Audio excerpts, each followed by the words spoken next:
Malakas na sigaw ni Gracia Cortez ang bumingi sa lahat ng tao sa hallway ng ospital. "Tumabi kayo! Manganganak na siya!"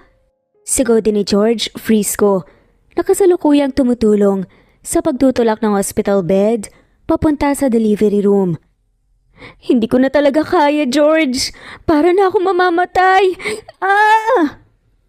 "Tiisin mo na lang, Gracia. Kaunting pagtitiis na lang. Matatapos na rin ang 9 na buwan na paghihirap mo. Lahat mapapalitan ng galak, okay?"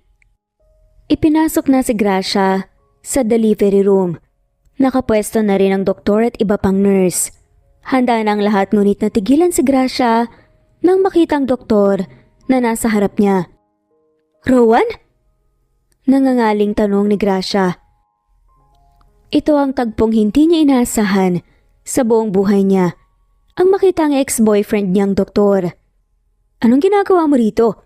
Hindi ikaw ang doktor na nakausap ko kanina." Napatiimbagang naman si Dr. Rowan Almonte at napasulyap sa lalaking kasama ng dati niyang nobya na si Gracia. "Unfortunately, may kailangan attendance si Dr. Joanne na ibang pasyente. Kaya ako magpapaanak sa'yo. So kung handa ka na, dadalhin ka na sa table in lithomy position." "Lithomy?" Takang tanong ni Gracia. Nakataas yung 2 mong hita para madaling makalabas ang bata. Hindi alam ni Gracia ang mararamdaman niya, kung maiilang ba o kung ano. Ngayon pang nasa harap na siya ng ex-boyfriend niya, kung minamalas nga naman. Ito pa talaga ang magpapaanak sa kanya. Hingang malalim and push! Utos pa ni Doc Rowan. Naging matagumpay naman ang panganganak ni Gracia sa tulong ng magaling na doktor. "Maraming salamat, Doc Rowan." "Salamat at ligtas si Gracia at ang sanggol." Sambit naman ni George na lumuluha pa. Nag-igting ang panga ni Doc Rowan. "Ginawa ko lang ang trabaho ko. Maiwan ko na kayo." Nagmadaling lumabas sa delivery room si Rowan. Bakas ang inis sa kanyang muka. At talagang sa lahat ng pagkakataon ay dito ko pa makikita ang dati kong nobya.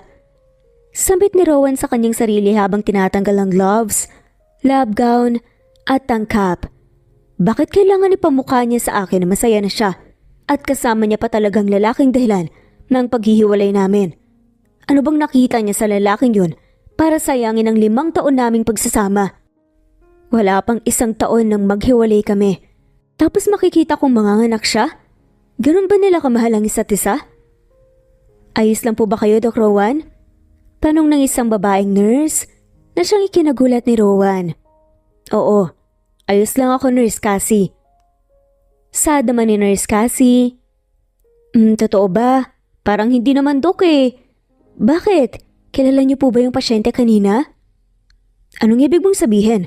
Bakit mo natanong?" Kunot noong tanong papabalik ni Rowan.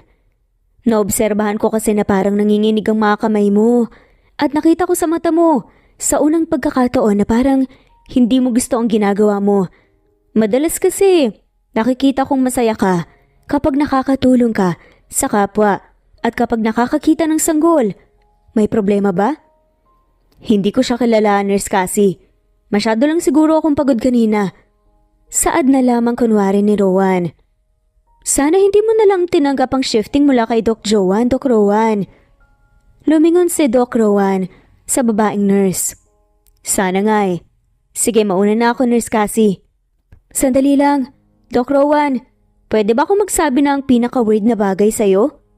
Kumunot ang noo ng doktor. "Ano yun? Hindi mo ba napansin? O ako lang to? Kakulay at katulad ng ilong mo ang anak ng nanganak kanina. Matangos, Doc Rowan. Tapos parang may pagkakaparehas kayo ng mata." Tumaas ang kilay ni Doc Rowan. "Anong ibig mong sabihin?" Nagkibit balikat ang babae. Wala naman. Napansin ko lang eh, hindi mo ba nakikita, Doc Rowan? Parang magkahawig kayo." Umiling-iling lang naman si Rowan. "Hindi." Malamig na tura niya. "Sabagay, sa mukha ka ng babae nakatingin kanina eh." Nagpaalam na si Nurse Cassie kay Doc Rowan. Napailing na lamang si Doc Rowan at saka lumabas upang pumunta sa kanyang opisina. Masyadong mabigat ang kanyang loob at parang gusto na lamang umuwi. Ngunit hindi niya alam na mas bibigat pa pala ang loob niya nang makita ang picture nila ni Gracia sa table niya. Kinuha ni Doc Rowan ang picture, saka pinagmasdan ang masaya nilang mukha. Paano mo nagawang maging masaya sa piling ng iba, Gracia? Gayong heto ko at nahihirapan. Isinubsob ko ang sarili ko sa trabaho para lang makalimutan ka at ang ginawa mong panloloko sa akin? Pero para akong isirang umaasa pa rin sa ating dalawa. Ngayon, sa hindi inaasahang pagkakataon, napatunayan kong wala na talaga akong inaasahan. Buo na kayong pamilya. Sana balang araw, makita ko ang sarili kong umingiti na muli ng totoo. Tumulo ang luha mula sa mga mata ni Doc Rowan. Tinignan niya ang likod ng picture kung saan may sulat at doon niya naalala ang isang bagay. Sandali, wala pa kaming isang taon na magkahiwalay ni Gracia.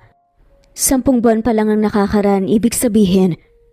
Lumalim ang paghinga ni Rowan saka napatayo at nakuyong niya ang kanyang kaliwang kamay. Posibleng akin ng batang. Dinadala niya kanina. Bakit hindi ko kasi tinignan ang mukha ng bata?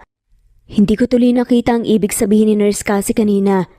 Sandali, baka nasa intensive care unit pa ang sanggol. Nagmadaling pumunta si Rowan sa ICN pero huli na ang lahat. Nang ipagtanong niya kung nasaan ang anak ni Gracia ay nakuha na ito. Nasa ang kwarto naroon? Si Gracia Cortez. Tanong ni Rowan sa nurse na nagbabantay. Sa room 323 po, Doc Rowan. Sige, salamat. Mabilis na naglakad si Doc Rowan papunta sa kwarto ni Gracia pero katulad ng naabutan niya, wala ring tao sa room 323. Sino pong hinahanap niyo, Doc Rowan? Tanong pa nga ng isang nurse. Yung pasyente po ba sa room 323? Naku, kaalis lang po. Baka maabutan niyo po sila sa labas. Okay, maraming salamat. Tinapik ni Doc Rowan ang lalaking nurse. Pero siya tumakbo nang mabilis papunta sa labas. Nakita niya si Gracia kasama si George habang bitbit ang sanggol, papasakay sa taxi. Gracia! Sigaw ng doktor. Pero huli na ang lahat dahil tuluyan ang nakasakay ang mga ito sa sasakyan. Nagngingit-ngit ang mga ngipin ni Rowan nang bumalik siya sa lobby. Bakit umalis kagad ang pasyente sa room 323? Kaanak niya palang kanina. Nag-aalalang tanong ni Rowan sa nurse. Nagpumilit po ang pasyente, Doc Rowan. Ayaw niya na po kasing madagdagan ng hospital bills niya. Sad ng nurse. Bakit? Wala bang pangbayad ng lalaking kasama niya? Wala naman palang kwentang lalaking yun eh. Hinahayaan ng lumabas. Sa ospital ang babaeng kaanak pa lang. Anong klase siya? Paano kapag mabinat siya? Nagkatinginan ng nurse dahil sa inasta ng doktor. Na parang alalang-alala pa nga para sa babae. Naku, sorry po Doc Rowan, wala po kaming magagawa eh. Desidido po kasi sila. Choice po nila yon. Anong problema rito? Bakit kayo sinisigawan ni Doc Rowan? Tanong ni Nurse Cassie. Wala po Nurse Cassie. Hinahanap lang po ni Doc Rowan yung pasyente sa room 323. Napangisi naman si Nurse Cassie sa kasinulyapan si Doc Rowan. Nang nakakaloko. Oh, akala ko ba hindi mo kilala ang babaeng yun? Bakit mo hinahanap? Sinamaan lang ng tingin ni Rowan ang mapanood yung biro ng nurse. Sa isang banda nang makauwi na sina Gracia at ang kanyang anak ay agad siyang kinumpronta ni George. Gracia, hindi ka pa okay. Baka mabinat ka. Bakit ka ba nagpumilit na umuwi na? Hindi kita napigilan kanina dahil ayoko magtalo tayo sa ospital. Anong gagawin ko? Nandoon si Rowan, George. Ayoko mapagtanto niya ang lahat. Galit na galit siya sa akin dati. Hindi niya ako hinayaang magpaliwanag. Nakipaghiwalay na lang siya sa akin. Wala na siyang karapatang makilala pang bata. Mariing saad ni Gracia. Pero anak pa rin niya si Rohan. Gracia, kaya nga ang ipanangalan mo sa anak mo, malapit sa pangalan ng totoo niyang ama na si Rowan, di ba? Natahimik naman si Gracia sandali. Ginawa ko lang yun dahil yun ang pangako ko sa kanya. Pero pangalan niya lang ang ibibigay ko sa anak ko. Hindi kailanman ang apelyido ng doktor na yun. Napabuntong hininga naman si George. Pero karapatan niyang malaman na may anak kayo, Gracia. Hindi. Wala na siyang karapatan nang hiniwalayan niya ako. Para na rin niyang tinanggal ang karapatan ko sa kanya. Bakit ikaw? Hindi ba sumama ang loob mo sa kanya? Pinagbantaan ka niya dahil nagsaselo siya sa atin. Akala niya nagtataksil tayo ni hindi man lamang niya sinigurado kung lalaki ka ba talaga. Sinamaan ni George ng tingin si Gracia. Ewan ko sa'yo. Sinabi ko na kasi sa'yong George ang itawag mo sa akin eh.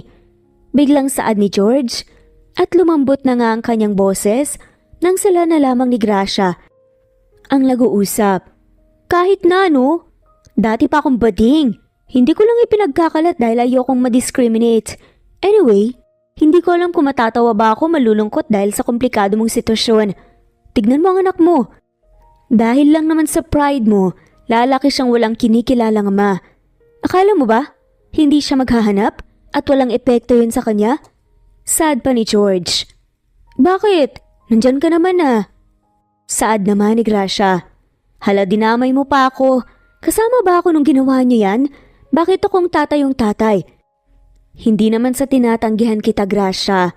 Meron na mga ama ang baby mo. Ako pwede akong maging ninong pero kung ako ang tatayong ama, parang mali naman yata yun. Sabagay, may punto ka. Pero hindi pa rin ako papayag. Wala akong kasalanan. Siya itong tinalikuran ako. Siya ang walang tiwala sa akin kaya hindi ko rin ipagkakatiwala sa kanyang anak naming si Rohan. Ipinagkait niya sa akin ang magpaliwanag, pues ipagkakait ko rin sa kanyang katotohanan. Napailing na lamang si George habang pinagmamasdan ng kanyang matalik na kaibigan na si Gracia, pati na rin ang anak nitong si Rohan. Samantala ilang gabi, hindi makatulog si Rohan dahil sa kakaisip kay Gracia at sa posibilidad na anak niya nga ang batang ipinanganak ni Gracia. Doc Rowan, sigurado ho bang okay lang kayo? Parang hindi kayo nakakatulog dahil sa laki ng eye bags mo ah. Komento ni Nurse Cassie. Tungkol pa rin ba to sa babaeng nanganak nung nakaraan? Si Miss Gracia Cortez? Napasigaw pa nga si Doc Rowan nang umapaw ang mainit na tubig na sinasali niya sa kanyang tasa para magtimpla sana ng kape. Doc Rowan, ano bang nangyayari sa'yo? Akin na nga yung tasa, ako na ang magtitimpla ng kape mo. Umupo ka na muna ron at kumalma ka. Parang lutang na sumunod si Doc Rowan kay Nurse Cassie. Alam mo, naghihinala na talaga ako sa'yo, Doc Rowan. Pagkatapos talaga ng araw na yun, naging parang wala ka na sa sarili mo. At sigurado akong hindi lang ako nakakapansin. Pakiramdam ko, ipatatawag ka na ng higher ups sa takot na makaapekto ito sa pag-aasikaso mo sa mga pasyente. No, ayos lang ako. Hindi ko naman dinadala sa trabaho ang personal kong problema. Talaga ba, Doc Rowan? Hindi halata. Kapag ikaw na-report dahil sa kinikwilos mo remember mahalaga ang buhay ng pasyente. Baka mamaya, kagaya ng nangyari sa pagsalin mo ng mainit na tubig sa tasa, baka maka-aksidente ka. Pag wala ka lagi sa sarili tsaka lutang. Wala kang masyadong iniisip dapat. Doc Rowan, sa tingin ko kailangan mong magpahinga at ayusin ang problemang dinadala mo. Bakit ba parang alam mo ang kailangan kong gawin? Doc Rowan, ilang taon mo na akong kasama sa serbisyo. Kilala na kita at sigurado akong may kinalaman ng babaeng yun kung bakit ka nagkakaganyan. Bakit? Dahil ba sa sinabi ko sa'yo tungkol sa sanggol? Nakahawig mo ang bata? Naging lalong seryoso ang mukha ni Doc Rowan. Bago na pabuntong hininga. Oo, Nurse Cassie.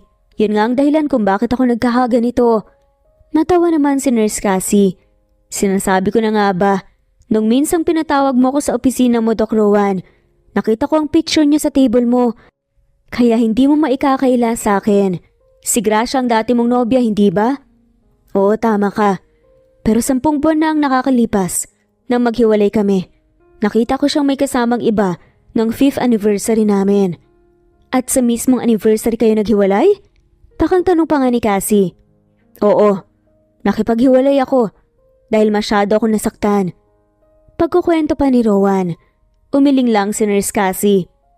Not to offend you, Doc Rowan Nirerespeto kita bilang doktor, pero bilang lalaki, huwag mong sabihing ang nakita mong kasama niya ay ang lalaking kasama niya nung nanganak siya.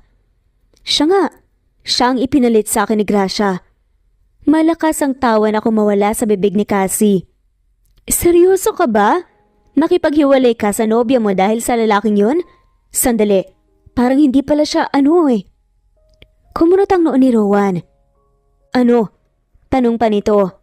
I mean parang hindi siya lalaki. Dok, hindi naman sa kine-question ko ang kasarian niya. Ang point ko rito, hindi ba halatang magkaibigan lang sila? Like, beshies, ganon. Hindi kita maintindihan, Nurse Cassie. Kunot noong tanong naman ni Rowan. Ang ibig kong sabihin, kung ang lalaking yun ang dahilan sa pagsaselos mo at kung bakit kayo naghiwalay, masyadong malaki ang kasalanan mo sa dati mong nobya. Dahil base sa mga nakita ko, malaking pagkakamali ang nagawa mo.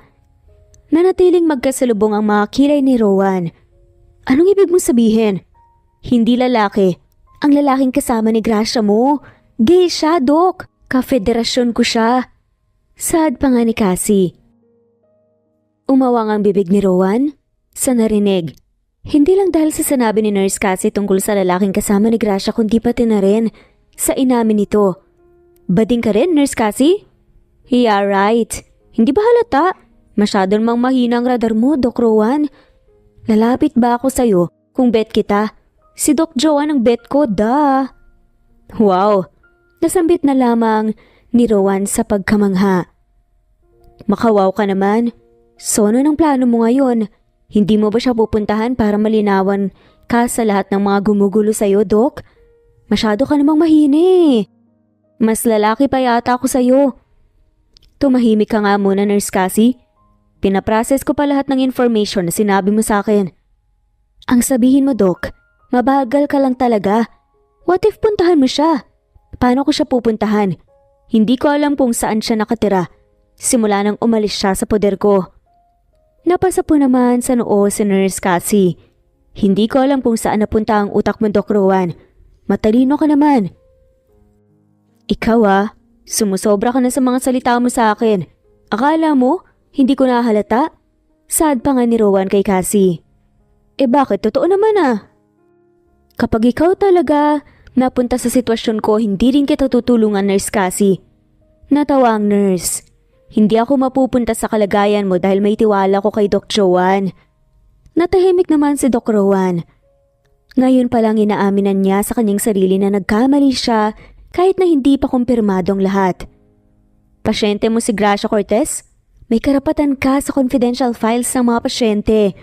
Bakit hindi mo tignan kung saan ang address niya? Namangha si Doc Rowan sa katalinuhan ni Nurse Cassie.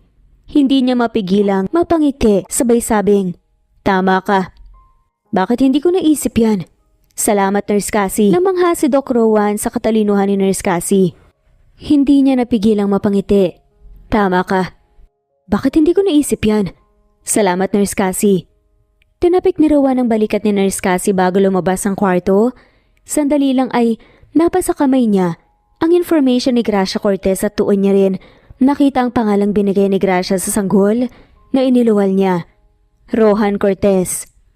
Pagbanggit ni Rowan sa pangalan ng bata, isang butil ng luhang umalpas mula sa kanyang mata. Tinupad ni Gracia ang pangako niya. Ibig sabihin na ako nga ang ipinanganak niya at wala siyang kasalanan. Napakatanga ko para pagdudahan ng pagmamahal niya sa akin. Nakuyom ni Rowan ang kanyang kamay. Gagawin ko ang lahat para makuhang muli ang tiwala ni Gracia. Aayusin ko ang lahat ng maling nagawa ko hanggang sa ang Cortez ay maging Almonte na. Nagmadaling lumabas si Rowan sa ospital at sumakay sa kanyang kotse. Pinaharurot niya ito papunta sa address na nabanggit sa file ni Gracia. Kung kailangan lumuhod ako para patawarin ako ni Gracia, gagawin ko. Hindi kinalimutang bumili ni Rowan ng bulaklak. Malakas ang kabog ng kanyang dibdib habang papalapit sa tirahan ni Gracia. Samantalang si Gracia naman problemado dahil sa patong-patong na bills. Hay nako Gracia, sinasabi ko sa'yo ilang buwan mo nang sinasabi na babayaran mo ako pero hindi mo naman ginagawa. Ang dami mo ng pending na renta dito sa bahay. Singhal ng landlady kay Gracia. Alin Marites, gipit lang ho talaga ako. Kita niyo naman ho, anak ko lang po.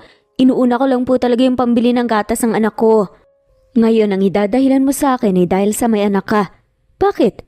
Kasalanan ko bang balantod ka? at nagpabuntis ka sa lalaking hindi ka kayang panindigan? Idadamay mo pa ako sa problema mo. Ang kailangan ko ngayon ay yung bayad mo sa renta. Akin na! Sad pa ni Aling Marites. Pero pag susumamo naman ni Gracia, wala nga ho akong bibigay, Aling Marites. Tsaka grabe naman ho kayo sa mga sinasabi niya sa akin.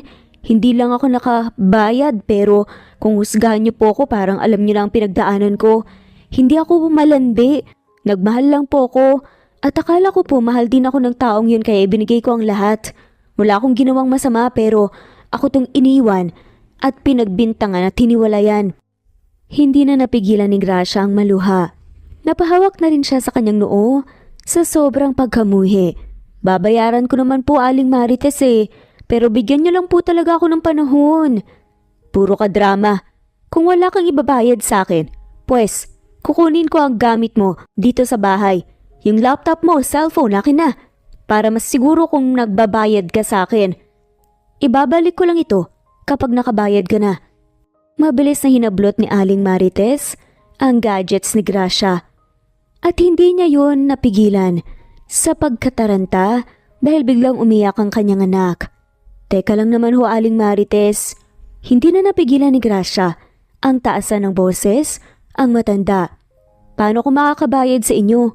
Kung kukunin niyo po yung laptop tsaka cellphone ko, edi hindi po ako makakapagtrabaho, Aling Marites. Grabe naman po yung panggigipit niyo sa akin. Hindi ba kayo nagkaroon ng anak para hindi kayo maawa sa akin? Napabuga naman ang hangin sa Aling Marites. At bakit parang kasalanan ko pa? Ako itong hindi mo binabayaran. Kung ganyan ang inaasta mo sa akin na parang wala kang utang na loob, sige, lumayas ka. Huwag mo na akong bayaran basta umalis ka rito. Galit na sigaw pa ni Aling Marites sa pinagbabato ang laptop at cellphone ni Gracia sa sahig tsaka umalis. Kasabay ng pag-iyak ni Gracia ang pag-iyak ng kanyang munting anak na si Rohan. Nilapitan niya ito at sinubukang patahanin pero nakikita pa lang ni Gracia ang mukha ng kawawang bata. Lalo siyang napapahagulgol. Bakit kailangan mangyari ito? Anak, bakit kailangan kong palaging magdusa? Patuloy na hinahaplos ni Gracia ang likod ng kanyang sanggol na sinasabayan siya sa pagluha. Pasensya ka na, Rohan, kung nasasaksihan mo itong lahat. Kung hindi lang sana tayo iniwan ng tatay mo, hindi natin mararanasan to. Pero tinalikuran niya ako. Tinalikuran niya tayo. Kaya patawarin mo ko kung pati ikaw nadadamay sa masalimot kong buhay. Mukhang ganito rin ang mararanasan natin kapag bumalik ako sa probinsya. Siguradong puro pasakit din ang matatanggap ko mula sa mga magulang ko kapag nalaman nila ang nangyari sa akin. Tumigil ang pag-iyak ng bata at tumitig lamang sa kanyang ina na si Gracia. Napatuloy pa rin sa paghikbi. Pero wala tayong magagawa, anak. Kailangan na nating umalis. Wala na tayong puwang sa lugar na ito. Hindi ko na rin matatawagan ang ninong George mo dahil sira na ang cellphone ko.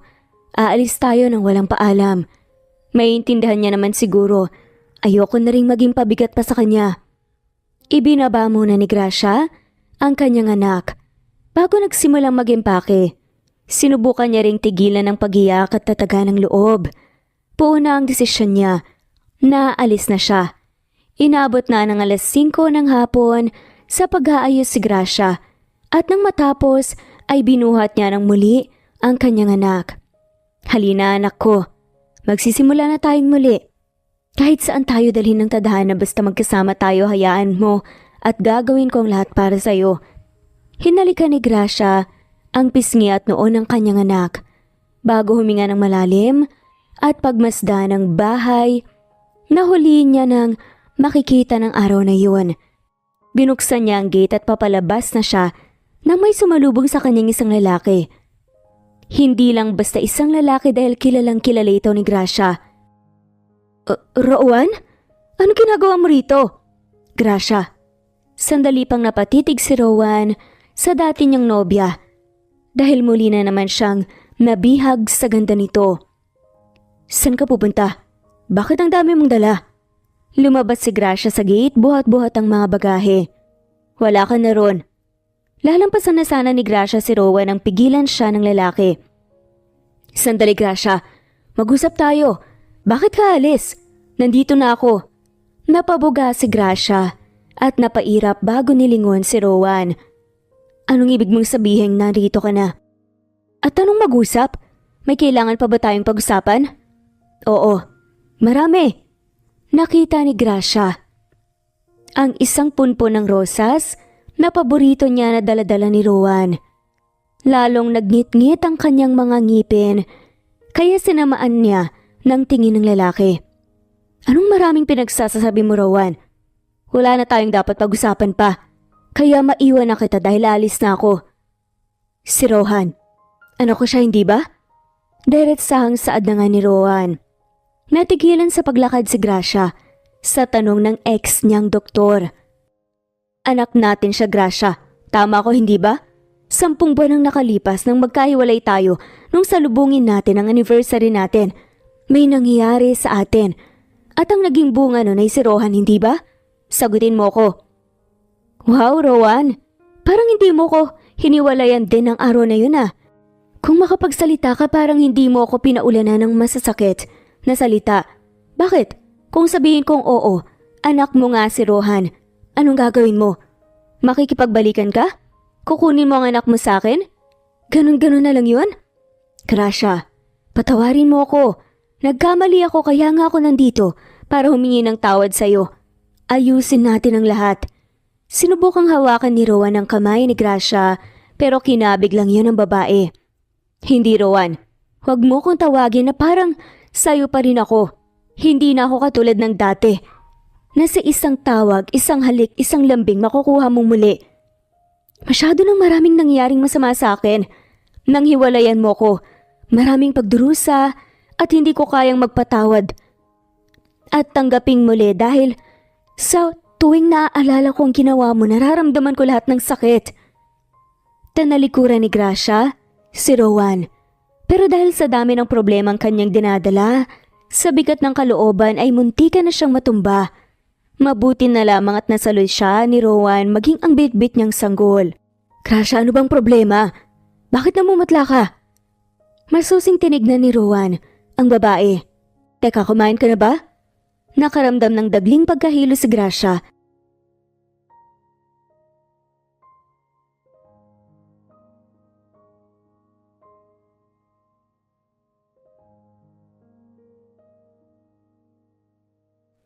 At pandidilim ng paningin. Sandali, dadalhin kita sa bahay mo. Pinigilan ni Gracia si Rowan. Wala na akong bahay. Pinalayas sa kami. Nangihina pa niyang sambit. Okay, halika sa kotse ko. Hindi, kaya ko na. Wala nang nagawa pa si Gracia. Nangalalayan siya ni Rowan. Papasok sa loob ng kotse. Agad namang sinuri ng doktor si Gracia at napailing-iling na lang ito sa natuklasan. Gracia, kumakain ka ba sa tamang oras? Bakit ang baba ng dugo mo? Nagpapasuso ka pa naman. Look, ang payat mo rin. Paano na si Rohan kung walang makukuhang sustansya sa'yo? Marami lang masyadong nangyari pero sisiguraduhin kong kakain ako ng sapat para kay Rohan. Kaya hindi mo kailangan mag-alala. Aalagaan kong mabuti ang anak natin kahit wala ka. Magpapahinga lang ako sandali at mamaya aalis na rin kami. Kalong-kalong ni Gracia si Rohan habang pinipilit na tanggalin ang hilo. Bakit ka alis? Bakit ka pinalayas sa tinutuloyan nyo? Wala ka bang pera? Kaya ba nagpumilit ka ring umalis ka agad sa ospital kahit na hindi ka po pwedeng lumabas dahil kapapanganak mo pa lang at posibleng tuguin ka pa? Wala akong sapat na pera, okay? Lahat nakalaan para kay Rohan. Kaya hanggat maaari ay nagtitipid talaga ako. Napangisi si Rowan. Kaya tinitipid mo ang sarili mo. Gracia, hindi mo kailangan magtipid. Narito ako. Handa akong magbigay ng pera kung kailangan mo. At obligasyon ko yun lalo na kay Rohan. Kung pinaalis ka sa bahay mo dahil hindi ka nagbabayad, akong magbabayad. O kung ayaw mo bumalik ka na sa akin, bawal ka na muling tumira sa unit natin. Napangisi si Gracia. Nanghina lang akong sandali. Pinagsamantalaan mo na kaagad ako. Hindi, Rowan. Hindi magbabago ang isip ko, hindi ako babalik sa'yo. Akala mo ba? Sa isang sorry lang, maayos ang lahat? Hindi. Masyadong malalim ang sugat na ginawa mo sa akin. Napailing-iling ang lalaki. Alam ko, Gracia. At tangtang ako dahil hindi kita hinayaang magpaliwanag dati. Masyado ako nagpalamon sa galit dahil sa malaking selo sa kaibigan mo. At dahil na rin sa trauma sa pamilya namin. Sorry, masyado lang din akong natakot na mawala ka dahil mahal na mahal kita. Pero hindi ko alam na dahil sa ginawa ko ay mas lalo ka palang nawala sa akin. I'm really sorry, Gracia. I know, hindi mo pa ako mapapatawad pero bigyan mo ko ng pagkakataong ayusin ang lahat. I feel that's your boyfriend. Hayaan mo akong bumawi kahit man lang sa anak natin. Please? Puno ng pagsusumamang sambit ni Rowan. Napabuntong hininga si Gracia. Pag-iisipan ko, gumuhit ang ngiti sa mga labi ng doktor. Okay, that's fine. Thank you for giving me hope. Sige, pag-isipan mo. Pero habang nag-iisip ka, pumunta muna tayo sa ospital. I need to do some further check-ups para sa'yo para makasiguradong okay ka lang, maging sa anak natin. Hindi na nakaapela pa. Si Gracia, nang kabitan na siya ng seatbelt ni Rowan. Pinatakbo na rin ng doktor ang sasakyan papunta sa ospital. At katulad ng pangako ni Rowan, nagsagawa na nga siya ng check-ups para kay Gracia at kay Rohan. Kamusta? Anong balita, may sakit ba ako? Si Rohan, sunod-sunod pa na tanong ni Gracia. Wala naman pero kulang ka lang sa vitamins kaya reresetahan kita ng gamot. Pero kahit, wag na pala, ako na lang ang bibili. Bibili rin ako ng sapat na gulay at prutas para sa'yo. At imomonitor ko ang kinakain mo para sigurado akong sapat din ang nakukuhang sustansya sa'yo ni Baby Rohan. Kumislap ang mga mata ni Rowan nang banggitin niya ang pangalan ng kanyang anak. Nakanganga naman si Gracia nang makita yon. Sabihin mo nga sa akin, kaya mo ba ako dinala rito ay para gumawa ng dahilan, para makita palagi ang anak mo, para makasama mo siya? Mali ka, dahil unang-una sa lahat ginagawa ko to dahil gusto kong makita at makasama ang mama niya. Pirong sagot ni Rowan. Napahirap na lamang sa Gracia. Huwag mo nga akong simulan, Rowan. Alam ko na ang galawan mo.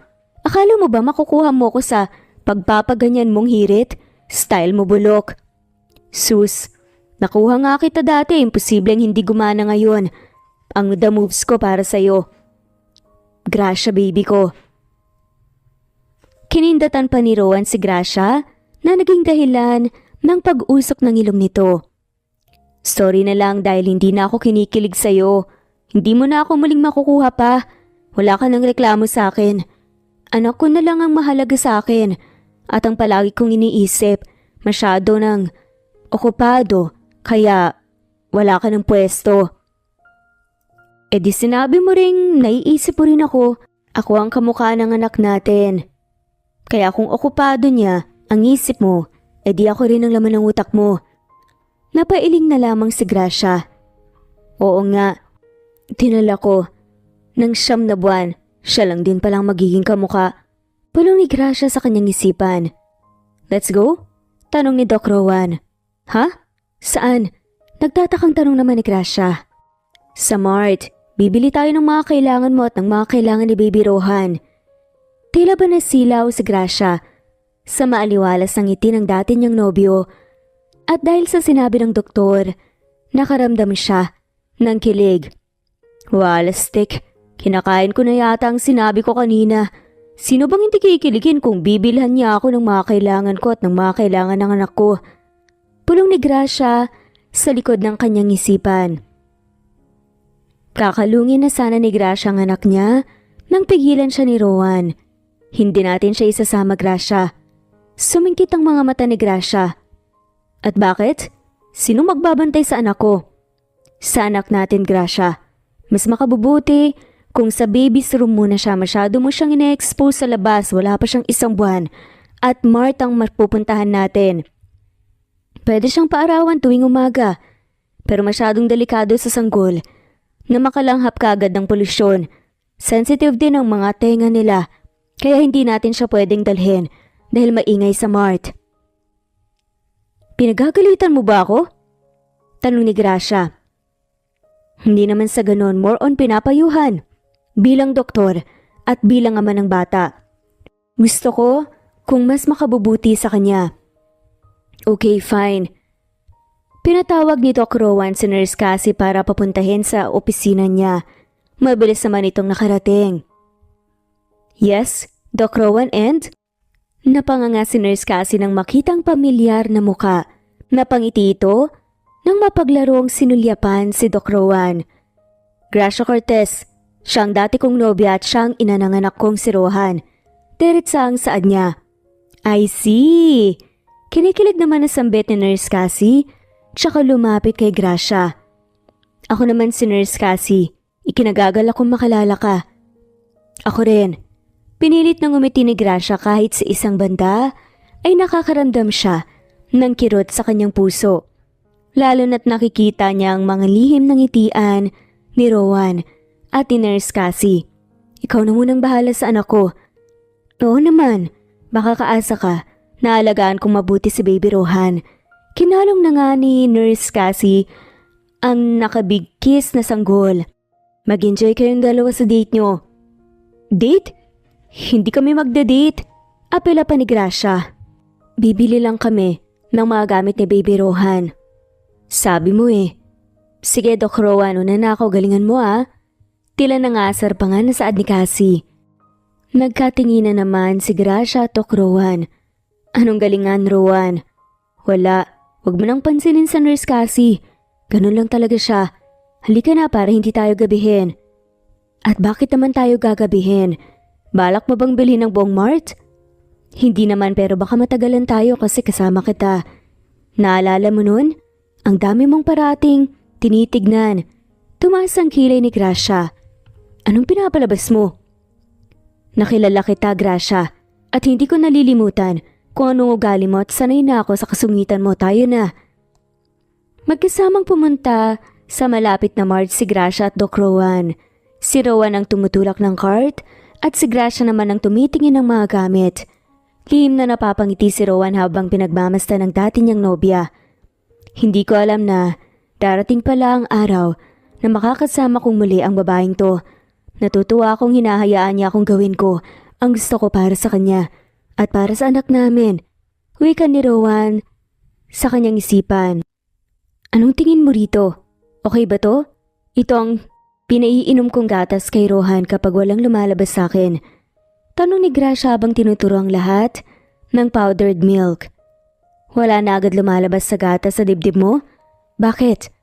Nagkibit balikat si Gracia at napabuntong hininga naman si Rowan. Kung ganon, kailangan mong kumain ng masasabaw na pagkain. Maganda kung kakain na rin ng malunggay.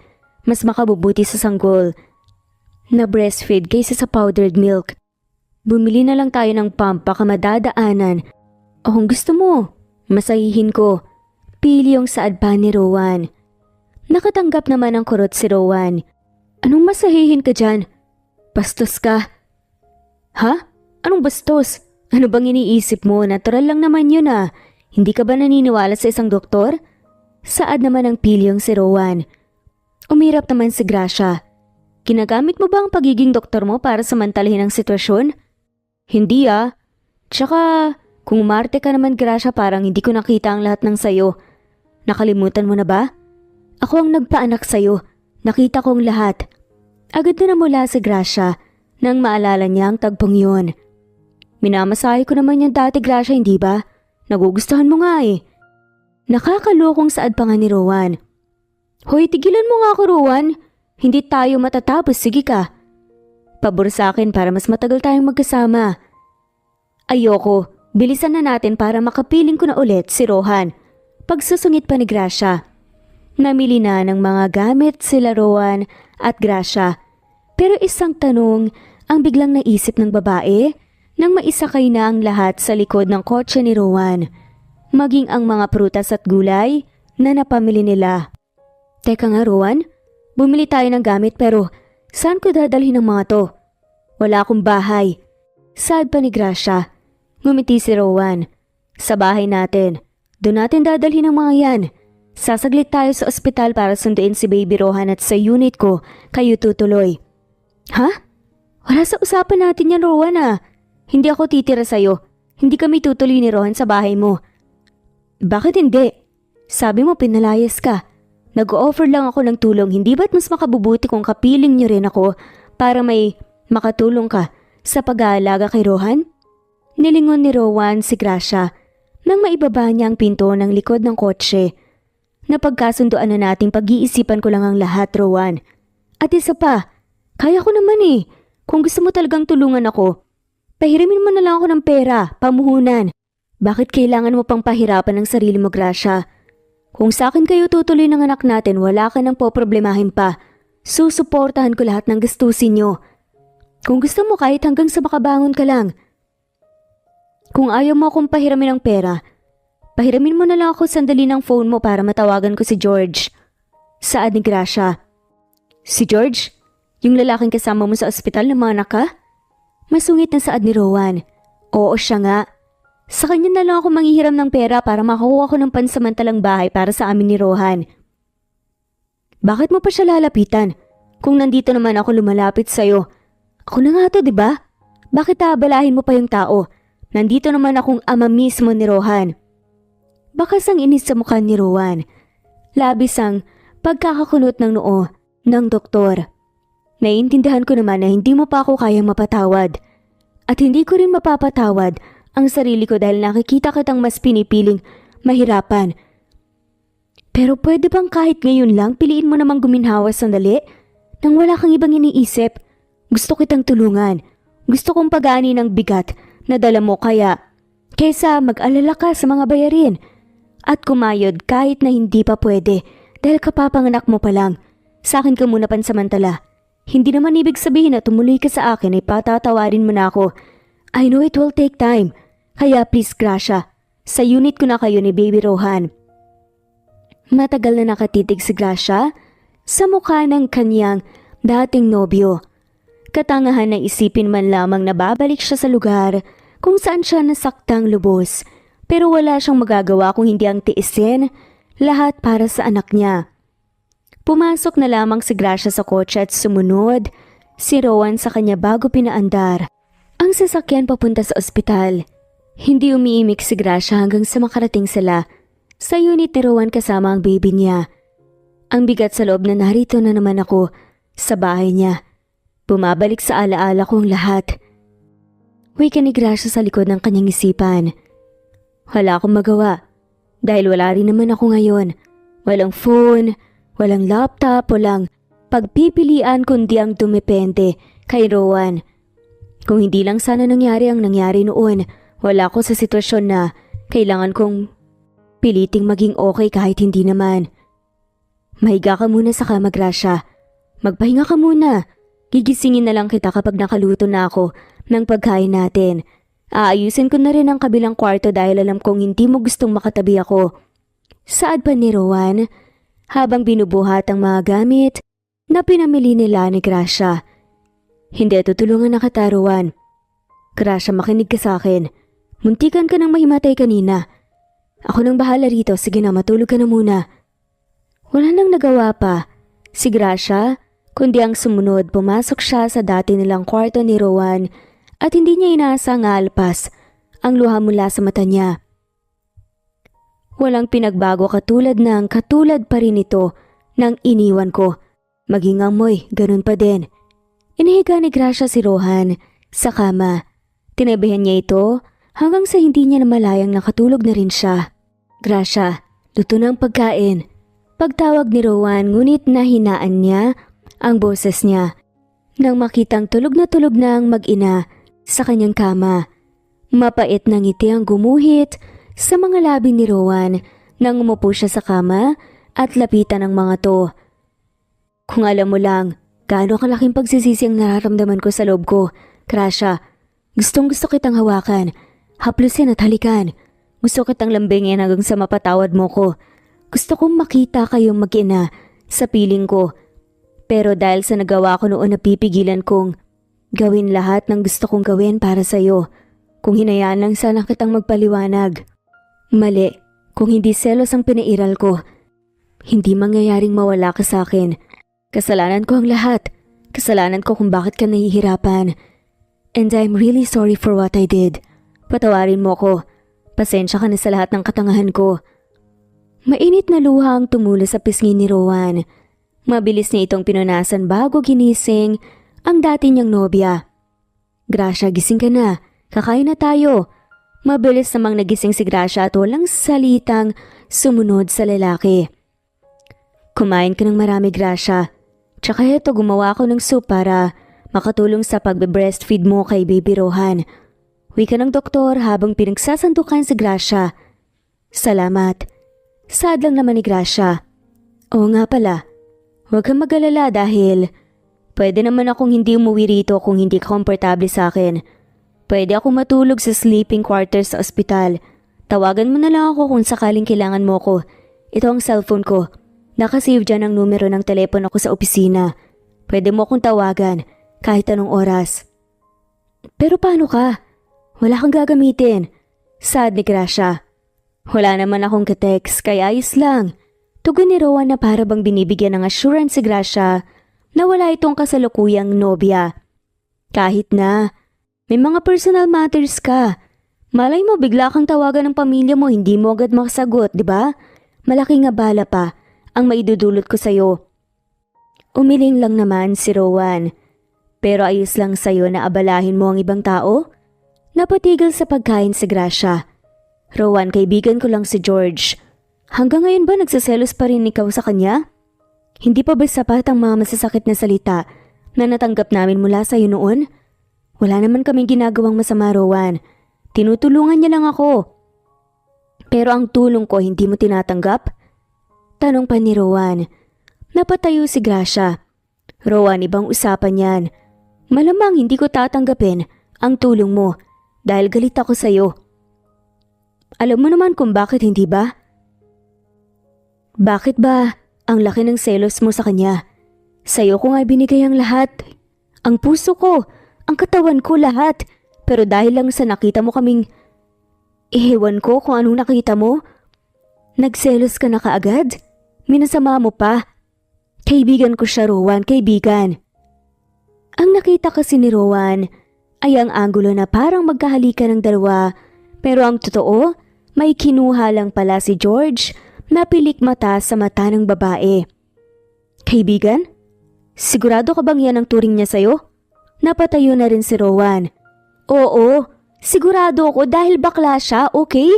Lalaki rin ang type niya. At baka nga dapat ako pang magselos dahil baka ikaw ang gusto niya eh. Hindi ako. Pero ibang usapan na yun. Ang mali rito ay inuungkat mo pa ang nakaraan. Kaya mo ba ako dinala rito ay para lang idikdik sa akin ang lahat ng sakit na idinulot mo sa akin dati? Kung ganun, aalis na lang kami ng anak ko. Mariin na saad ni Gracia. Tatalikuran na sana ni Gracia si Rowan. Nang kabigin nito, ang kamay niya tiniharap siya. Nagkatagpo ang kanilang mga mata at bakas sa mga mata ng doktor ang labis na pagkayamot sa away na nagaganap naman sa gitna nilang dalawa. Sorry, wag kang umalis. Pakiusap, mali ako. Mali ako na nagsaselos ako sa lalaking yon. Mali ako, kasalanan ko.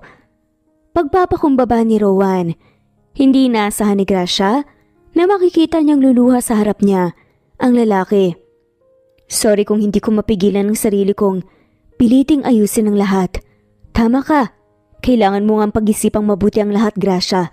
Lalo na kung babalik ka sa taong katulad ko. Marami na nga palang nagbago. I'm sorry. Magpapadala na lang ako sa nurse rito para may tumulong sa'yo habang wala ako. Doon muna ako sa ospital. Saad ni Rowan. Kinuha ni Rowan ang coat niya sa katuluyang umalis sa unit. Naiwang mag-isa si Gracia sa living room. Napasalampak na lamang siya sa sahig at hindi na napigilang umiyak.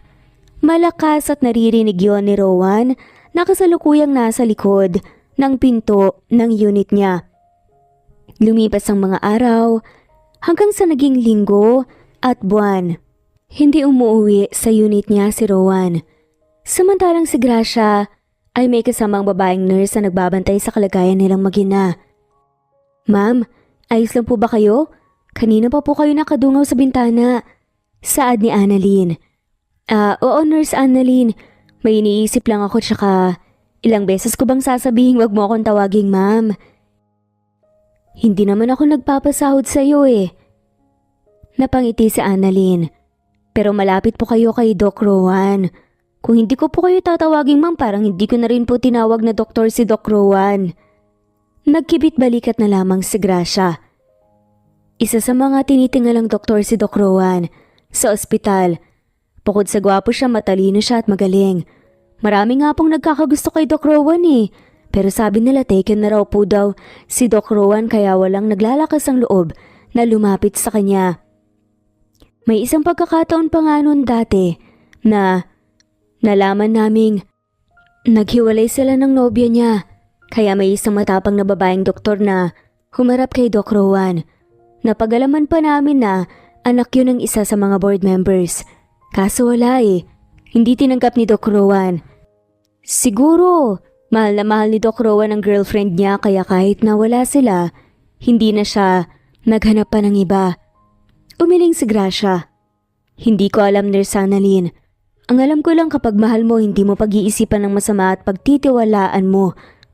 Hindi mo siya itataboy sa paraang basahan gayong ipinagpalit niya ang lahat para sa'yo. Umalis ako sa poder ng mga magulang ko dahil ipinangako niyang gagawin niya ang lahat para sa akin at hindi ako iiwan. Pero ginawa niya pa rin. Napako lahat ng pangako niya at ngayong nalaman niyang may anak kami, gusto niya akong balikan.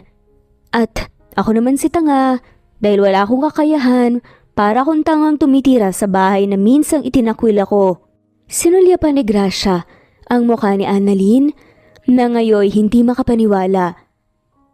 Kayo po yung dating nobya ni Doc Rowan? At si Baby Rohan po ang anak ni Doc? Saad pa nga nito. Tumango lang si Gracia bago hinawakan ang balikat ng batang nurse. Magpahinga ka na, Nurse Annalyn. Matutulog na rin ako, isara mo na lang ang pinto kapag alis ka. Ako nang bahala kay Rohan. Sige po, Ma'am Gracia. Maraming salamat po, sana mahanap niyo po sa puso mo ang patawarin si Doc Rowan. Dahil sa tingin ko naman po sincere siya sa inyo. Nung nagkahiwalay kayo, hindi rin naman po naging madali sa kanyang lahat. Saksi po ako.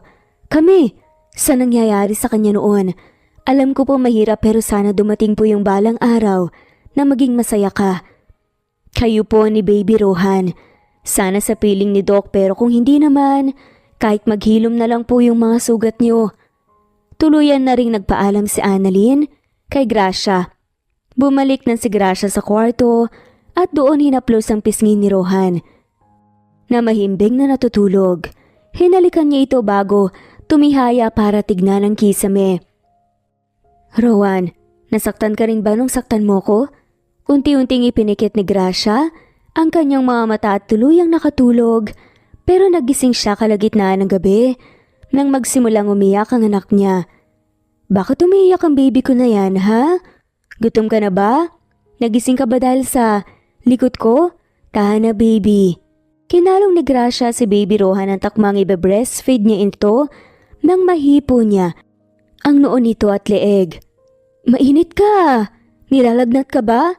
Sumiklab ang kaba sa dibdib ni Gracia at nagsimula na rin siyang mataranta lalo na nang lumakas ang pagngawa ng kanyang anak. Anong gagawin ko? Pinauwi ko pa naman si Nurse Annalyn. Napakagat si Gracia sa kuko niya habang nagpapalingalinga para mag-isip. Baby, wait lang ha. Hindi ko alam ang gagawin ko. Hindi naman pwedeng uminom ka ng gamot. Baby ka pa eh. Shh, tahan na baby. Naiiyak na rin tuloy ako. Pakiramdam ko wala akong kwentang ina dahil hindi ako handa sa pagkakataong to. Hindi ko alam kung paano ka gagaling. Hindi ko na itanong kay Rowan. Natigilan si Gracia nang mabanggit niya ang pangalan ng dati niyang nobyo. Sandali, ang daddy mo. Tatawagan ko si Rowan. Tama, alam niya ang gagawin dahil doktor siya. Mabilis na lumabas ang kwarto si Gracia habang kalong-kalong si Baby Rohan. Kinuha niya ang cellphone na iniwan ni Rowan noon na kahit minsan hindi niya ginamit. Tinawagan niyang doktor. Yes, baby ko? I mean, Gracia? Napatawag ka? May nangyari ba? Bakit umiiyak si Baby Rohan? Nag-aalala pa na tanong ni Rowan. Tuluyan ang tumulo ang luha ni Gracia. Rowan, anong gagawin ko? Bakit? Bakit ka umiiyak? Anong nangyari, Gracia? Tanong ni Rowan. Si Rohan, Nilalagnat ang anak natin, Rowan. Sad pa nito. Ano? Sandali. Pupunta ako dyan. Hintayin mo ako, huminahon ka Gracia, painumin mo siya ng tubig at paliguan mo sandali, damitan mo na rin nang sa ganun ay mas maging okay siya. Nandyan na ako. Sige. Ginawa ni Gracia ang lahat ng inutos ni Rowan at guminhawa naman ang kanyang kalooban nang bumaba naman ang lagnat ng anak niya. Gracia. Bumalaga kay Gracia ang basang-basa sa ulan na doktor sa may pintuan ng unit. Kumusta si Rohan? Hinihingal pa nga na saad niya. Mabilis na lumapit si Rowan sa kanyang anak at sinuri ito. Ginawa mo ba lahat ng bilin ko, Gracia? Oo. Kasusuot ko lang ng damit sa kanya, maraming salamat. Papunta na nga kami sa kwarto eh. Ikaw, basang-basa ka. Bakit ka sumugod sa ulan? Dumiretso ka na muna sa banyo para makaligo, dadalhan na lang kita ng damit. Hindi, titignan ko muna ang anak natin. May nakaantabi na ambulansya sa baba kaya kung hindi pa siya okay, dadalhin natin siya sa ospital. Rowan, magpalit ka na muna please. Ikaw ang magkakasakit din yan eh. Sige na, basang-basa ka ng ulan. Mahihintay ka naman ng anak mo. Naroon lang kami sa loob ng kwarto. Okay, sige. Naglakad na si Rowan papunta sa banyo, samantalang ibinaba muna ni Gracia si Baby Rohan sa crib para makakuha siya ng tuwalya at damit ni Rowan. Sakto naman na iiwan ni Gracia ang damit sa may pinto ng CR nang bumukas ang pinto at nakita niya si Rowan na bagong ligo at nakahubad. Eto ay pinagdala kita ng damit, Rowan. Sige na, magpalit ka na. Inaabot nga ni Gracia ang damit kay Rowan at sa pagkakataong yun ay nagdampi ang kanilang mga kamay sa isa't isa. Nagkatagpo din ang kanilang mga mata. Doon ako sa kwarto, Rowan. Hintayin ka na lang namin. Magsasalita pa sana si Rowan nang nagmadaling umalis si Gracia. Hindi naman maikukubli ng babae na may maramdaman siyang kakaiba. Ano ba itong puso ko? Bakit bumibilis ang tibok? Hindi ko dapat ito nararamdaman. Hindi porket nakita ko siyang nakahubad ay bibigay na ako. Maghulos tili ka, Gracia. Napahawak na lang si Gracia sa noon niya. Bumukas ang pinto at pumasok na si Rowan sa kwarto. Titignan ko na ang anak natin. Sige, mabuti pa nga, Rowan. Kumain ka na ba? Ipagluluto muna kita. Ikaw nang bahala rito. Mangalis na si Gracia nang hawakan ni Rowan ang makinis na braso ni Gracia. Kailangan kita rito, Gracia. Wala namang nagawa si Gracia kundi ang umupo sa kama at panoorin si Rowan sa ginagawa nito sa kanilang anak. Kamusta? Okay na ba siya? Nag-aalalang tanong ni Gracia. Oo, bumaba na nga ang lagnat niya at maaliwalas na rin ang paghinga niya. Mabuti naman, salamat Rowan, salamat at nandito ka. Sandaling napatitig si Rowan kay Gracia. Salamat at tinawagan mo ko. Salamat hindi ka nagdalawang isip na humingi ng tulong sa akin, Gracia. Natutuwa ako na nandito ko para sa inyo. Gumuhit ang ngiti sa mga labi ng doktor. Kung wala ka nang kailangan, babalik na ako sa ospital para makatulog ka na rin ng maayos. Tatayo na sana si Rowan nang hawakan ni Gracia ang damit niya. Hindi mo kailangan umalis ngayong gabi, Rowan. Dito ka lang, kailangan pa kita. Baka mamaya bumalik pa ang lagnat ng anak natin dito ka na lang matulog. Saad ni Gracia. Sigurado ka? Nag-aalangan pa na tanong ni Rowan. Nagkatitigan silang dalawa at sa sandaling yun, tila pa naintindihan nila ang kapwa-pahiwatig. Agad na hinilan ni Rowan ang kamay ni Gracia para halikan ito sa labi. Hindi na pinigilan pa ni Grace ang kanyang sarili na bumawi ng halik sa mahal niyang doktor. Tumulo ang luha sa kanyang pisngi at pagtanto niyang kahit malaki ang galit niya kay Rowan, mahal niya pa rin pala ito. Rowan, sandali. Bigkas si Gracia nang ihiga siya nito sa kama. Magigising ang anak natin. Kung mag-iingay ka, Gracia, magigising siya. Kaya manatili kang tahimik. Muling hinalikan ni Rowan si Gracia. Mahal na mahal kita, Gracia. Hindi yun nagbago. Pareho silang lumuluha nang pagsaluhan nila ang maulan at mainit na gabi.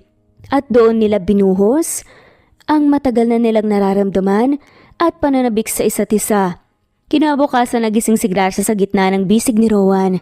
Nagulat siya nang makitang walang sawa siyang pinagmamasdan ng doktor. Good morning, baby ko. Malambing na bati pa nga ni Rowan. Hindi naman napigilan ni Gracia na mamula. Huwag mong sabihin kanina kapag gising. Nasaan nga pala ang anak natin? Nasa crib. Huwag kang mag-alala dahil pinainom ko na siya ng stock mong gatas. Ang galing ha, may laman na ulit. Tigilan mo nga ako, Rowan, ang aga-aga. Bitawan mo nga ako. Bakit na naman? Parang di mo naman hiniling kagabi na hawak. Hindi na natapos pa ni Rowan ang sasabihin niya ng takpa ni Gracia ang bibig niya. Utang na loob, Rowan, na yung bibig mo. Napakabastos mo talaga kahit kailan. Akmang babangon na si Gracia nang hilahin siyang muli ni Rowan at yakapin. Saan ka pupunta? Marami pa tayong kailangang pag-usapan. Hindi ba't nagkausap na tayo kagabi? Tanong pa ni Gracia. Napangiti si Rowan. Ibig mo bang sabihin okay na ulit tayo? So, tayo na ulit, Gracia? Oo naman. Kailangan mo pa bang tanungin yan? May nangyari na nga ulit sa atin, kailangan pa ba talagang letrahan? Paano kung makakasigurado kung hindi mo sasabihin? Pangungulit naman ni Rowan. Sinabi ko na nga sa'yo. Mahal pa rin kita. Yun na yun, okay? Rowan naman, bitawan mo na ako. Natawa si Rowan. Mahal na mahal din kita, Gracia. Hinalakan ni Rowan ang pisngi ni Gracia at hindi naman nakatakas ang mga pinong labi ng babae. At kung hindi pa umiyak si Baby Rohan, hindi na sila matatapos sa paglalambingan. Oh, umiiyak na ang anak natin. Pakawalan mo na nga ako. Sabi ko nga, baka nagsiselos na siya sa akin. Natatawa pang saad ni Rowan. Nako, may pinagmanahan. Bumangon na silang pareho para lapitan ang kanilang anak. Si Gracia ay pinasuso na nga ni Rohan, si Rowan naman ay panayang laro sa kamay ng kanyang cute na anak. Lumipas ang mga linggo na unti-unting naging maayos ang lahat. Bumabalik ang tiwala at pag-ibig sa isa't isa. Halika na, sabay na tayong pumunta sa ospital para sa monthly check-up ni Baby Rohan. Pati ikaw, i-check up ko baby ko. Wika pa ni Rowan habang nakangiti. Ano ka ba? Tigilan mo nga ako sa pagtawag mo sa akin ng ganyan. Kapag nasa ospital na tayo, wag mo akong tatawagin na baby Napakunot noo si Rowan at napangisi. At bakit naman? Baby naman talaga kita. Hindi ka na ba nasanay? Hindi bagay sa'yo. Nabanggit sa akin ni Nurse Annalyn na isa ka sa mga tinitingalang doktor. Kaya wag mo namang sirain ang image mo sa pagtawag sa akin ng baby. Utang na loob, Rowan Napapailing na lamang na saad ni Gracia bago sumakay sa kotse. Ayoko nga, tatawagin kitang baby. Kahit kailan at kahit saan. Sorry, wala ka nang magagawa pa. Saka, papapigil pa ba ako? Akala mo ba malilimutan ko kung anong meron bukas? Napangiti si Gracia. Nang maalala ang plano niya ring isasagawa mamaya para salubungin ang ika-6 nilang anibersaryo. Ako rin, hindi ko nalilimutan, Rowan. Ang bilis ng panahon, no? Oo nga Sisiguraduhin kong babawi ako sa'yo, baby ko. Hinawakan ni Rowan ang kamay ni Gracia saka ito hinalikan. Hindi rin nakatakas ang labi at pisngi, maging ang leeg ni Gracia, hinalikan din ng doktor. I love you, Gracia. I love you to Rowan. Katulad ng sinabi ni Rowan ay sinagawa nila ang monthly check-up para kay Baby Rohan sa ospital. So far, healthy namang lumalaki si Baby Rohan. Komento ni Rowan. Basta ipagpatuloy mo lang din ang pagkain ng masusustansyang pagkain para maiwasan nating magkasakit siyang muli, okay? Palagi rin dapat siyang napapaarawan sa umaga, di bale? Gigising ng maaga para bago ako pumasok dito sa ospital, naibilad ko na siya. Saad pa ni Rowan. Sobrang namamangha naman si Gracia sa pagiging responsable nito. Salamat, Rowan, pasensya na rin kung sa gabi napupuyat ka dahil sa anak natin. Wala yun. Para sa anak natin, gagawin ko ang lahat. Total, ikaw naman ang kasama niya ng mas mahabang oras, okay lang sa akin na mabawasan ng tulog.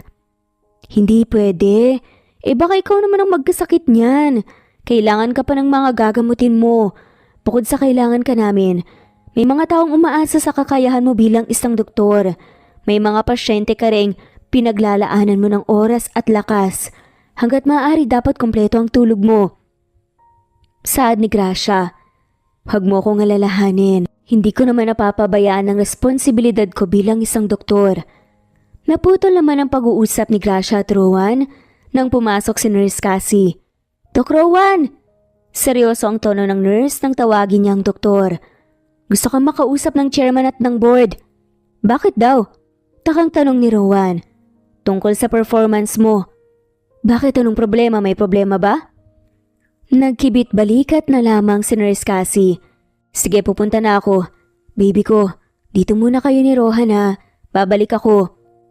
May problema ba? Takang tanong naman ni Gracia. Hindi ko alam eh. Aalis na muna ako. Sige. Ilang sandali pa nakarating na si Rowan sa lugar kung saan naghihintay ang chairman at ang board.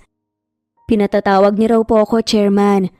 Wika ni Rowan nang makapasok siya sa malamig na kwartong yun. Oo, Doc Rowan. Maupo ka. Sumunod naman si Rowan. Tungkol po pala saan at bakit niyo po ako pinapatawag dito? Well, you see, nakita namin ang performance mo nitong mga nakalipas na araw at buwan. Masaya kaming ibalita sa'yo na matutupad na ang matagal mong pangarap. Nangangailangan ng magaling na doktor sa ibang bansa kung saan pagmamay-ari din ang kumpanya natin. Napagdesisyonan ko at ng board na ipadala ka sa Amerika. Amerika? Hindi makapaniwala ang tanong ni Doc Rowan.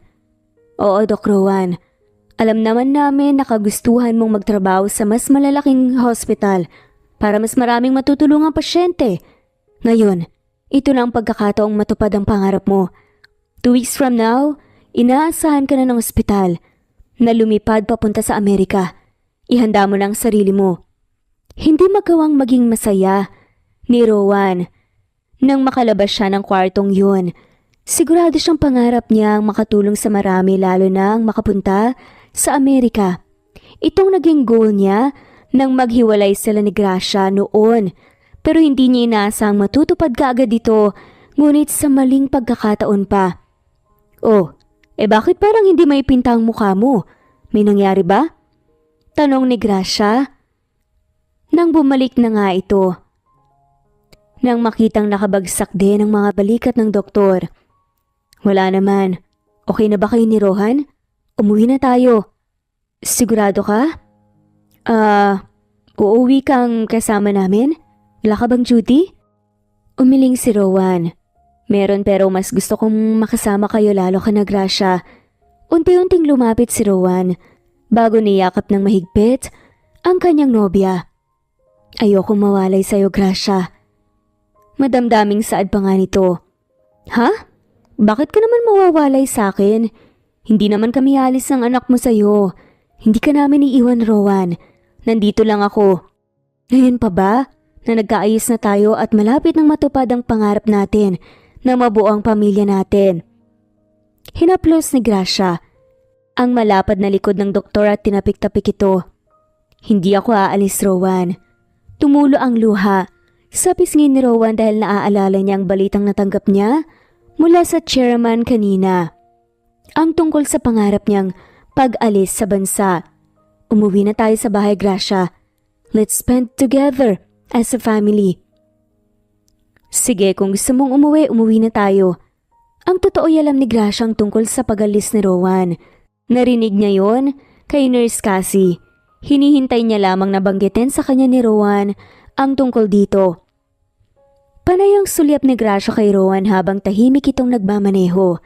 May dumi ba sa mukha ko? Kanina ka pa nakatitig sa akin baby ko. Nakangising saad pa ni Rowan na hindi pinapahalata ang kanyang malalim na iniisip. Wala naman. Masyado lang ako nagwagwapuhan sa iyo ngayon dahil seryoso ang mukha mo. Nakangiting saad pa ni Gracia.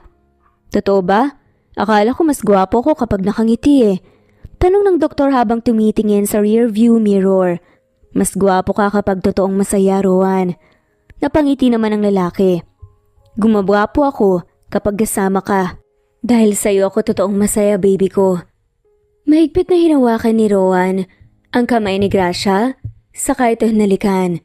Sandali, may bibilihin pala ako. Hintayin mo ko. Tumigil ang kotse sa tapat ng isang flower shop. Napangiti naman si Gracia nang bumalik na sa sasakyan ni Rowan. Here, alam ko ilang oras pa bago ang 6th anniversary natin but let me give you these flowers. Happy 6th anniversary, Gracia. Tinanggap naman ni Gracia ang isang bouquet ng tulips. Happy 6th anniversary, Rowan. May gagawin sana akong sorpresa sa'yo. Kaso, gusto mo namang umuwi agad. Kung ganon, tutulungan kitang gawin ang sorpresa mo sa akin. Eh di hindi na yun surprise. Hindi na nga surprise kasi sinabi mo nang may surprise ka sa akin. Nag-e-expect na ako. Sad pa ni Rowan. Natawa naman si Gracia nang makitang ngumingiti si Rowan. Sige na nga, tulungan mo na ako. Kesa naman, magpakahirap pa ako. Nandyan ka na. Yes, tama ka dyan. Yan ang gusto kong mindset mo, baby ko. I'm always here for you. Kaya wag kang magdalawang isip na humingi ng tulong sa akin. Huwag mong isiping nakakaabala ka dahil masaya akong inaabala mo ko. Nang makarating sila sa unit, sunod-sunod na ring dumating ang decorations na in-order ni Gracia. May mga lobo, banners, maging printed pictures nilang dalawa ni Rowan. Simula nung nag-uumpisa sila sa relasyon. May cake din. Namamanghang tanong ni Rowan. Oo naman, mawawala ba ang cake?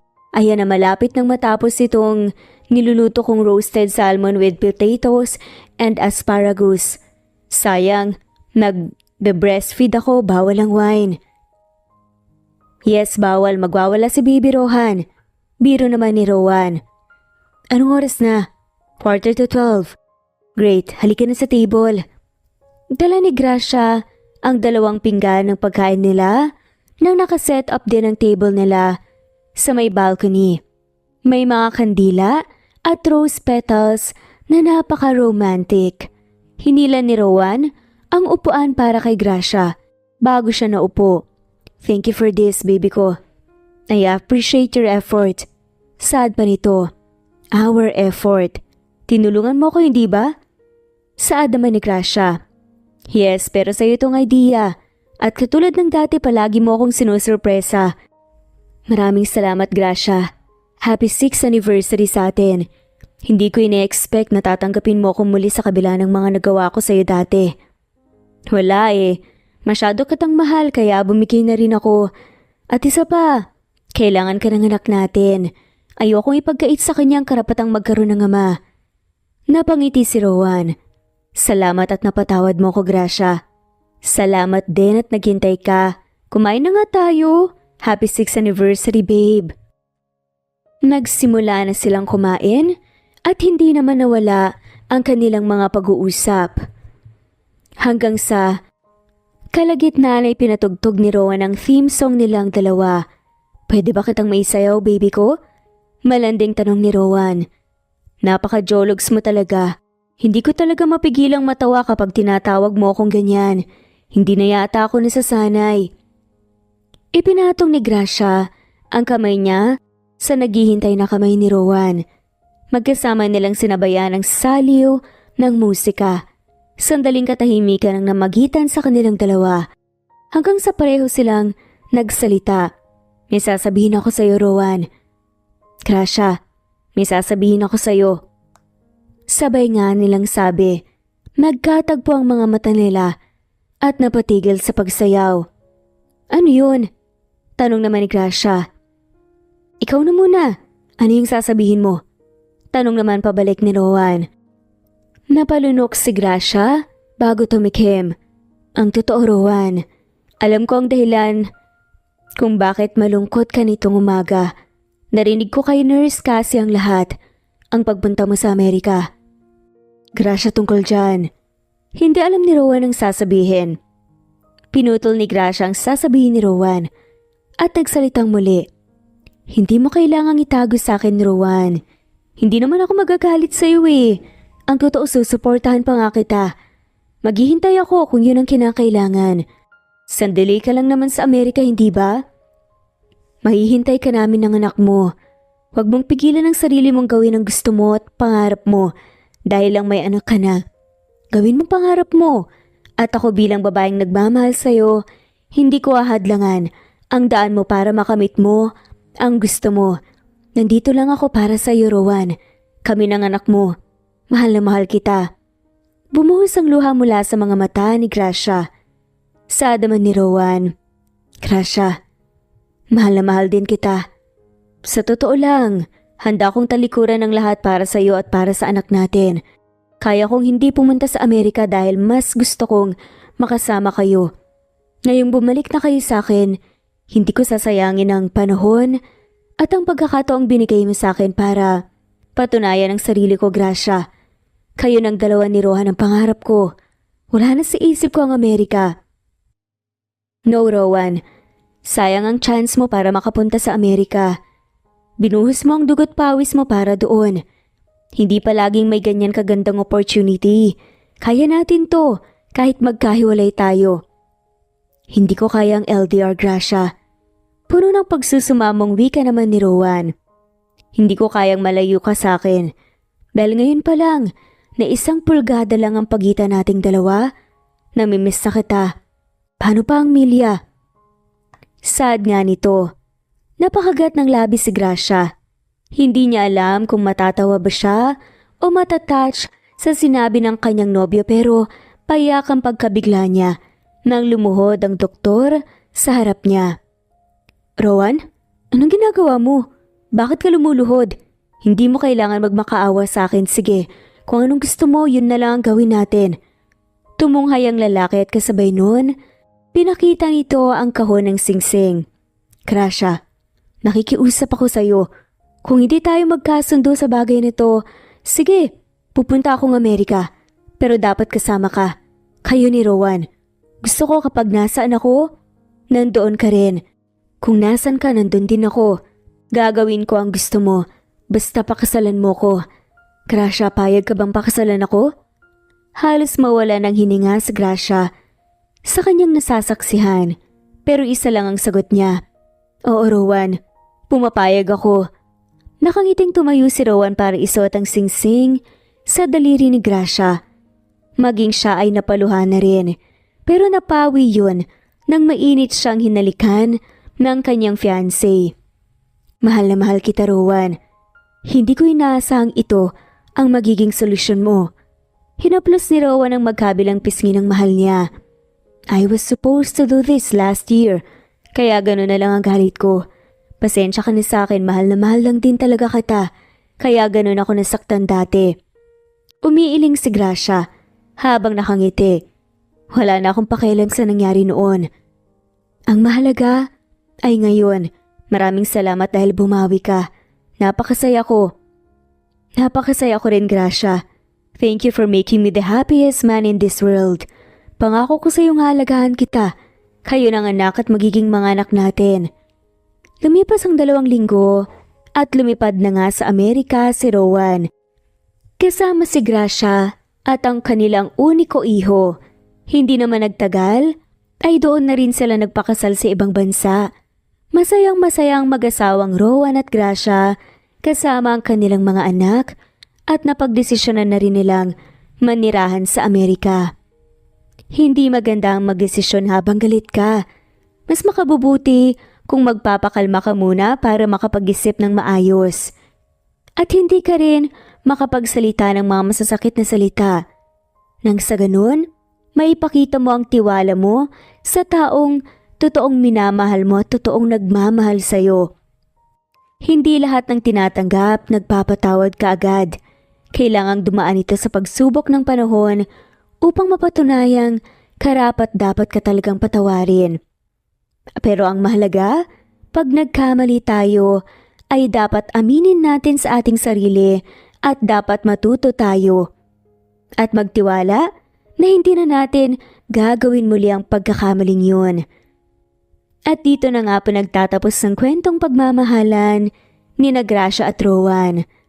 Maraming salamat po sa lahat ng mawalang sawang sumusubaybay at shoutout po sa mga sumusunod. Nesbeth, Marlilyn, Lynn Lee, Iza Lentoco, Judy Quilates, Cleo Aling, Wenoni, Evelyn Santiano, Babes Music and Memories, Melchor Ramirez, Presbyteros Rose Ostanalito, Bernadette Mayo, Judy Kutamura, Mary Ann Tamashiro, Imelda Forteza, Wilma, Augustus, Madeline Tuason, Tita Domoo, Flory Robles, Annabel Huelo, Leonisa Azotes, Didi Dia, Fegarices, Janet's Vlog, Rolando Yagyagan, Daisy Blasa, Erlinda Chong, Babes Music and Memories, Jen, Vanessa, Cecilia Palaubsanon,